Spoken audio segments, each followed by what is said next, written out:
Well, hello everybody. It's Mark here from Crimson, and today I've got Caroline and Kieran from the Modern Workplace team at Crimson. There's a whole raft of changes coming down the line from Microsoft once again. Some really exciting changes and updates. And what we wanted to do today was talk a little bit about one in particular that has quite a few implications, some real positives, but things that we need to look out for. So welcome, Caroline, Kieran. Over to you. Thanks, Thank you. Mark. That's really good. So the specific change that we want to focus on, which is really going to be forced upon people who use Office 365, is the change from where Teams meetings and their recordings are stored. Currently, those meetings are stored in Stream, but Microsoft are forcing upon users that actually those meetings recordings will be stored in SharePoint or OneDrive for Business. So just to introduce the Modern Workplace practice, there's myself, Matthew Roygrock, and Caroline Lee, who's joining me on the call today to introduce you to some of the changes. So going through briefly, Teams meetings are currently stored in Stream, but recordings going forwards from about the end of Q4 2020 will be saved to OneDrive or SharePoint. And this only affects new meeting recordings. Now, you can opt out of this, but only for a small period of time. So, a quarter of a year or so. If you don't opt out using PowerShell, that's the only way to do it, you will be automatically switched to, your tenant will automatically be switched to storing your Teams meeting recordings in OneDrive or SharePoint. So what does this mean for you as users, or you and your tenants and your administrators? Well, we've got a table here that we think describes some of the ways that we think are important. So one of the advantages in the left-hand column is that you will now easily be able to share your team meeting recordings with people from outside your organization. Something that we've all been wanting to do, rather than having to download it from Stream and then upload it to YouTube or somewhere else to share it with your clients or your suppliers. You can now just share it directly from OneDrive for Business or from SharePoint. The flip side, of course, though, is that now instead of taking up storage from Stream, so there's a 500 megabyte fixed allocation storage in Stream, you will now have to consider your SharePoint storage allocation and your OneDrive quota usage. So just make sure you're on top of that, you know where to go. If you need any assistance with this, Crimson are here to help, and we can point you to where to go and how to opt in or how to opt out of this change. Retention policies is something that a lot of our clients are looking to use in Office 365. You can automatically apply retention labels if you've got the E5 compliance package, and they will help you to free up space and prevent going over your storage allocation, effectively helping to also follow GDPR compliance rules as well. When your recordings are stored in SharePoint rather than Stream, you should be able to better make use of SharePoint search. And in future, Caroline, I think you were saying that there are improvements going to be coming along in search to search not just the meeting name, but also the transcript. Is that correct? Not until next year, but when you search from anywhere within Office 365 and do M365, we should say. I keep saying Office 365. When you search from within M365, you'll be able to search the transcript as well. It's also supposed to be improving that transcript, so it might even get my accent right. I'd imagine that's an important change. I mean, I know personally over the last few months we've been, all of us have been in Teams meetings, in certain important meetings we've recorded such as this one, of course, and that's going to be an important element of searching for information. Yeah, I mean, you can search currently if you do it from within Stream, so you can go to the video itself in Stream and search the transcript. And I've done that a few times recently, to be honest, a long meeting, and I just need to find the right bit in the meeting. The search works really well, but that's only from within Stream at the moment, but soon that will be available from the whole M365 search. And it's worth just saying, recently Microsoft announced a rebrand of Office 365, so we're talking about Microsoft 365 now. Okay. Yeah. Yeah, same product, but just new name. Absolutely. Slightly confusing because Microsoft 365 was previously a specific license that they'd sell, that Microsoft sold, which included Windows 10 and Office 365. But you're right, Mark, it's Office 365, which is SharePoint, Teams, OneDrive, etc., now rebranded to Microsoft 365. So on screen is just some of the other changes or some of the other benefits, but also some of the flip side that you might need to think about with this change coming along. So one of the good things is that you, as the host of the meeting, are in control of who has access. If you record that meeting within a Teams channel, which is what we as Crimson would advocate, that recording, that Teams meeting recording, will automatically be made available to all of the people within the Teams channel. If there are guest users, they won't automatically have access. You've got to go and explicitly give them access. But they could request access using the request access flow, which is really useful. Some of the things that you won't initially be able to do is edit transcripts as you currently can in Stream, or block downloads of videos. One of the things that Caroline and I think is really important is that users will have to be educated about the sharing links within OneDrive for business. Typically, users aren't so familiar with the different options that are available in the sharing links. You can very easily share a video or any document within OneDrive for Business for everybody. There's that everyone link, and you can explicitly include people from outside the organization. And there are even options to prevent editing the file that you're sharing or the video, etc. So there's quite a lot there to look at, and it's just worth making sure that your users know how to use that option best. And I just to think this, clarify, I was going to say, sorry. this is one of the things.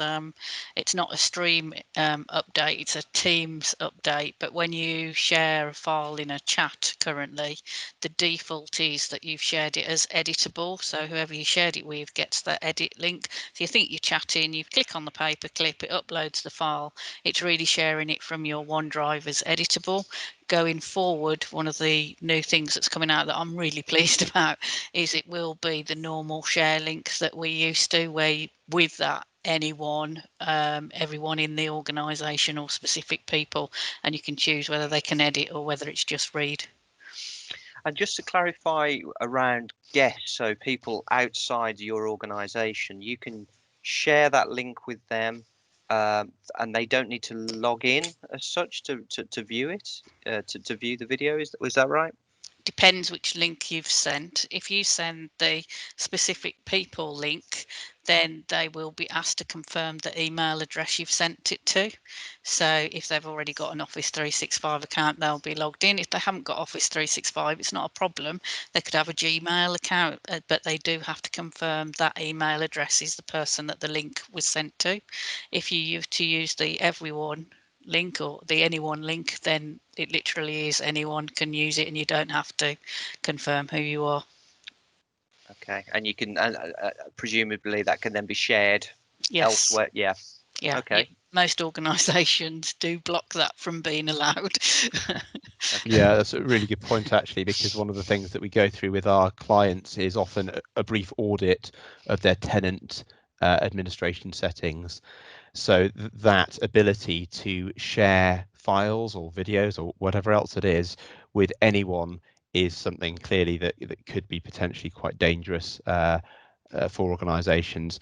And not just that, there is also a setting within the tenant to say that if you do allow that option, you can prevent those users that you've shared it with further sharing it with other people. And I think that's something to be really, really aware of, that you can turn that feature on. Just moving on. So this is just a screenshot of applying retention labels automatically to potentially Teams meeting recordings now stored in SharePoint. And you can see here that there's within the Microsoft 365 Compliance Center, there's a keyword query editor, and you can pick up the videos based on the prog ID, so media or meeting. And then you can choose to either retain that or retain it and then delete it if it's after a certain period of time. So that will really help you to stay on top of your storage allocation quota. Microsoft have found recently, through doing some research against the content stored in Teams across the world, that 99% of meetings or recordings are not viewed after 60 days. So there will be further changes coming along in Teams to automatically delete content, I believe, after a period of 60 days. Caroline, I think you're aware as well of some further changes coming through in Teams as well, aren't you, that you're quite excited about? So that was the policy. I got excited about the share links as well, that we'll be able to. One of the things that I'm always getting asked about is expiry links on sharing links. So when people have created these sharing links as an organisation, you can now say that they'll expire after a certain amount of time. So the document will still exist, but if you've shared it with somebody externally, they haven't got that link forever. Which is quite good, because currently it's only the anyone link that the users can themselves put an explicit expiry date, but we'll be able to say they're going to automatically expire after so many days, and then you can reshare the link if you need to. And of course, I mean, this is critical for GDPR as well, isn't it? Mm-hmm. I know internally with our own policies in terms of images of staff, employees, we have to have certain policies with how long we keep things. That becomes increasingly complicated in a world where there is more and more video being captured. Yeah, you're absolutely right, Mark. I mean, so Caroline and I work within the modern workplace practice, and we use retention labels, either manual retention labels or automatic retention labels. You don't have to have the E5 license if you just want to manually apply retention labels. But other practices within Crimson, such as the Azure and solutions practice, are working on just that sort of problem that you described there, Mark. So looking for images of people within videos, within photos, using Azure Cognitive Services and pulling out those videos, or even automatically blurring those photos where the picture of the person that appears in them, to make sure they're GDPR compliant. And talking of meetings, there are a lot of things coming along. I quite like the new galleries. So we've got the together mode. So you're going to be able to have custom together. At the moment, we all sit in the chairs. You look like you're in a cinema, and you're going to be able to have some different ones. So you can all be sat on a bench. We could have had this with the four of us doing a news desk. Excuse me. That's the custom layouts that are coming that are fun. The one thing that our academy are very excited about is the breakout rooms. So we have managed to do breakout rooms within Teams, but it's not that easy to manage. But breakout rooms are going to be coming soon. Also the different layouts, so you can do it as though you're reading the news or doing the weather, so you can have yourself sat at the front and your slides at the back. So we could have Kieran in the right hand corner of these slides, and again, this is all going to be recorded in the stream that's there. So they're making the meetings a lot more professional now, and those recordings will be a lot more professional.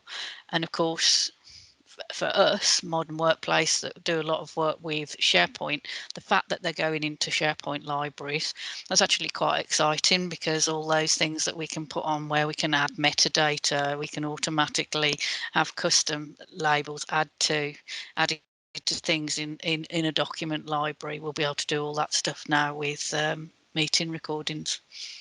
Brilliant. And I did hear on a call with it was the Harvey Nash CIO survey the other week. There was a guest from Microsoft, and they mentioned that the Microsoft teamed up with Headspace, the people behind some of the well-being apps that you may have heard of.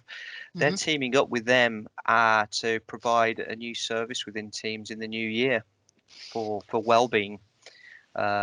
Obviously, with a lot of people in lockdown at the moment, and well-being being high on the agenda, it'll be interesting to see how that partnership works in the new year too. Quiet hours. Always make sure you put your quiet hours on your Teams app. Super. So yeah, lots of changes come along, but really think about how this particular change for Teams meeting recordings is going to affect you and your storage allocation quota. So yeah, Crimson can help in a variety of ways. Please get in touch with us if you think any of this is useful, and you think we could be of further assistance. I think that's it for now.